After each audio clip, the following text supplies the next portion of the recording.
Le projet Cacao Forest existe depuis 3 ans. On a commencé vraiment à s'intéresser à l'agroforesterie en 2014.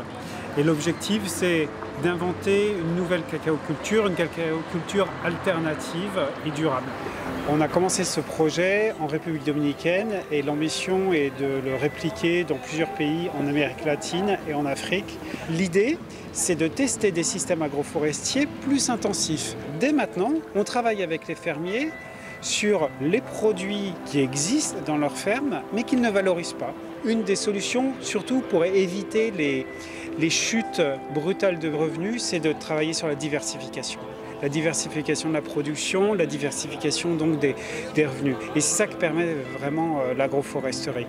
Donc au cœur de Cacao Forest, il y a aussi cette notion qu'il faut que les fermiers s'en sortent, il faut que les fermiers disent à leurs enfants, si vous pouvez rester dans la cacaoculture, c'est un bon système, un système qui vous permettra d'élever une famille. Or, à l'heure actuelle, on a de moins en moins de gens qui veulent aller dans la cacaoculture. Donc, quelque part, c'est une question de vie ou de mort pour toute la filière. Nous avons eu connaissance que les productions traditionnelles de cacao étaient en train de décliner du fait que les producteurs agricoles, donc producteurs de cacao, ne pouvaient plus vivre décemment des fruits de leur travail.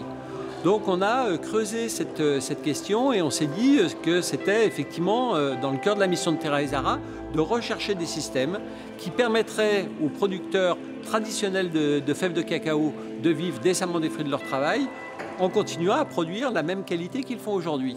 Nous avons proposé à différentes sociétés de s'associer dans la démarche pour former un comité de pilotage pour creuser cette problématique et monter un programme de recherche appliquée en liaison bien évidemment avec le CIRAD et avec l'ISARA Lyon qui permettent d'aborder ce sujet et de trouver des solutions donc via les systèmes agroforestiers. En tant qu'artisan, je n'achète que des cacaos fins. Donc les cacaos fins, on les trouve que dans les petites exploitations.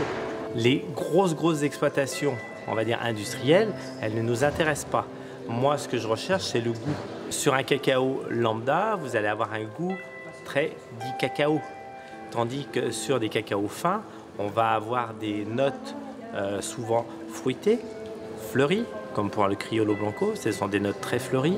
L'agroforesterie, pour nous, ça a toujours été une évidence. Nous sommes une famille, nos clients sont des familles, nos collaborateurs sont des familles, et les producteurs de cacao des petites plantations, ce sont des familles. Donc on voulait garder toute cette chaîne de la valeur.